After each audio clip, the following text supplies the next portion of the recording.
So before we can talk about quantum mechanics and what the electrons are doing, we have to take a brief visit to physics and talk about light. So the interaction of light with atoms helped us to understand what's going on inside the atom. Light is a form of electromagnetic radiation. So light is not matter. Light and energy, things like emotions, those are not matter. Matter has volume, it occupies space, has volume, and it has mass. Light has neither. So light is a kind of energy. It travels through space at a constant speed, and that speed is called the speed of light. The speed of light is 3.0 times 10 to the 8th meters per second. And that probably doesn't have much significance to you. That's 186,000 miles per second. Okay? Light travels extremely quickly. And what we're going to investigate is that light has properties of both waves and particles. So here's a picture of water being dropped onto the surface of a still pool of water. As the water drops fall and impact the surface, they create waves, and those waves move away from the point of impact. Those waves are carrying energy as they move through the water. If you've ever been to the ocean and stood knee-deep in the surf and had waves crash into you, you understand that waves carry energy. They can knock you flat, right? So these water waves are carrying energy. And I'll refer to waves in water frequently because that's something we have seen, and we kind of have a feeling for how waves in the water behave.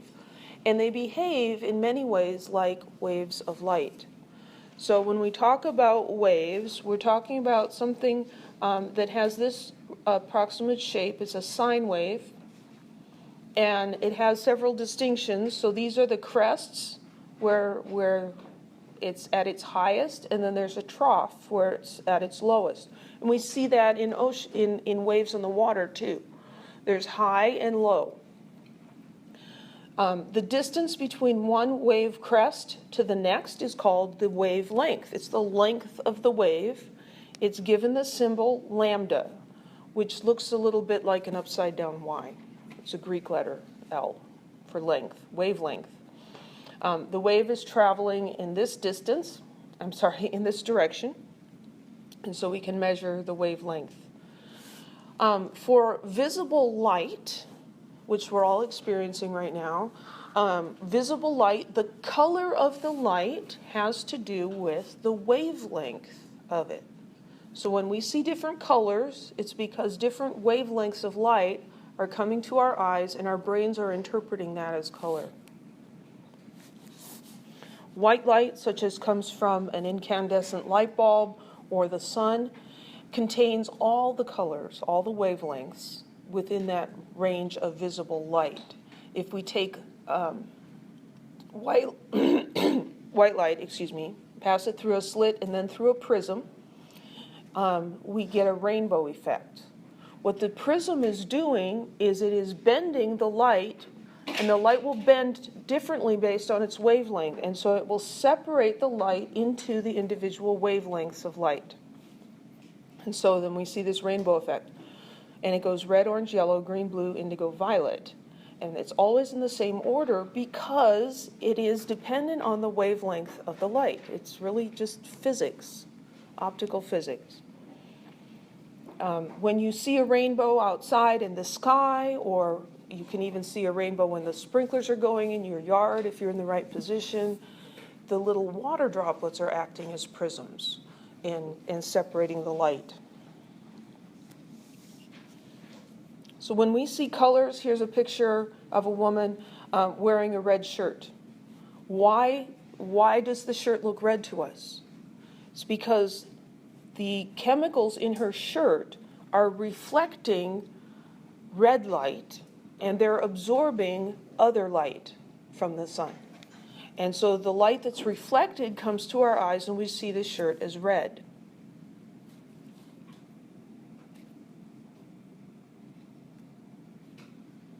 If you've never thought about what is vision, what is color,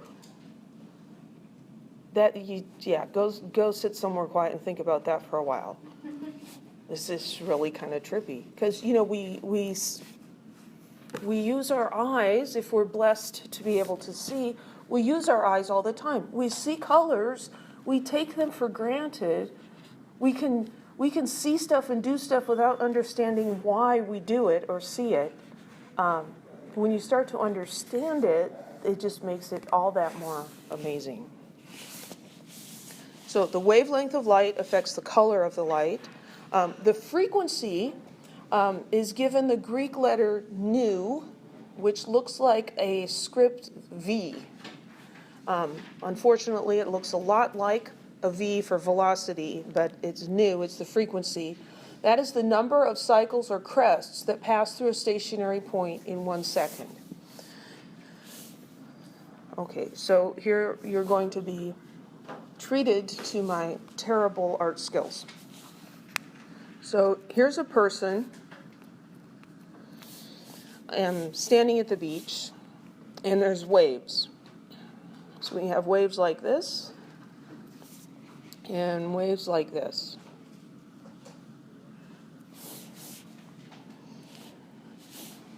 So the wavelength of this wave, lambda, is longer than the wavelength of this one down here. Whoops. Stylus issues. So this is a long wavelength, long distance between the crests, and this is a short wavelength. So the person standing here, what frequency is these waves are traveling at the same speed. All light travels at the speed of light. The wavelength does not have any effect on how fast it's moving. It does have an effect on the frequency, though. So if this person is standing here and these waves are coming across at the same time, how many crests? Well, let me phrase that more differently. Wow, I think I should just stop talking. I'm sure you'd like that. Let's call these waves A and wave B. So standing here, which wave is going to cause more crests to pass this person, say, in 1 minute? B. Because wave B, as you're counting, it's going to go 1, 2, 3, 4, 5. It's just coming really fast. And wave A is going to be 1, 2, 3. And just drawn out, they look slower.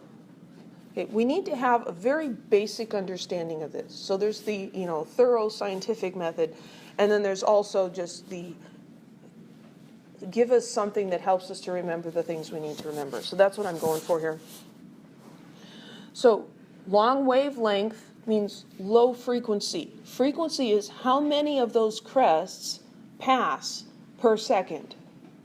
So this is going to have a low frequency. This is going to have a high frequency. High frequency, short wavelength. Low frequency, long wavelength. That's an inverse relationship. When one is big, the other is small.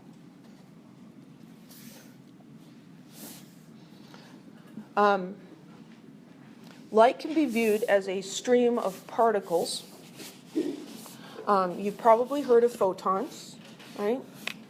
If you've ever watched Star Trek, fire the photon torpedoes, right? That could be a real thing someday. Photon is a particle of light, or a packet of light energy. It's a little hard to think of light in terms of pieces, right? You can think of throwing a baseball, but how do you throw a piece of light at someone? It doesn't really make a lot of sense. So that's getting into the whole quantum mechanical thing that we're just going to have to be okay with not understanding. So the amount of energy carried in that piece of light, that photon, the packet, depends on the wavelength of the light. Shorter wavelength is greater energy. Light waves carry more energy if their crests are closer together. They have higher frequency, shorter wavelength. So let's go back to my crappy drawing. Which of these, A or B, looks more energetic? B. B does, right? Because this looks like some slow bouncing ball or something, and this looks like some crazy up and down, right? This looks crazy busy and energetic. And if you think about a person standing and getting hit by waves, you're going to feel a lot more pounded by these waves coming in more frequently than these waves coming in less frequently. So high frequency, high energy. It's another case where we've got several different things and we have to keep the relationship straight. And for me, the easiest thing is to make a picture in my mind and talk it through, like on an exam question, talk it through.